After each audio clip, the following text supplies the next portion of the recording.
आवाज आपकी, खबर हमारी। आप देख रहे हैं न्यूज 24 उल्लासनगर। उल्लासनगर के कैंप 3 इलाके में स्थित काजल पेट्रोल पंप के पास कृष्णा ट्रांसपोर्ट में प्लास्टिक शीट डालने का काम चल रहा था। इसी दौरान संतोष आढ़ाव नामक युवक को बिजली का करंट लग गया, जिससे वह गंभीर रूप से झुलस गया। दोपहर करीब 1 बजे संतोष ट्रांसपोर्ट की छत पर काम कर रहा था। इसी दौरान उसका संपर्क ऊपर से गुजर रही हाई वोल्टेज बिजली की लाइन से हो गया।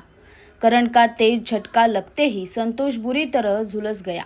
हादसे के तुरंत बाद मौके पर मौजूद स्थानीय नागरिकों ने संतोष को नीचे उतारा और पास के मैक्सी लाइफ अस्पताल में भर्ती कराया, लेकिन उसकी हालत गंभीर होने के कारण प्राथमिक उपचार के बाद उसे तुरंत मुंबई के एक अस्पताल में रेफर किया गया।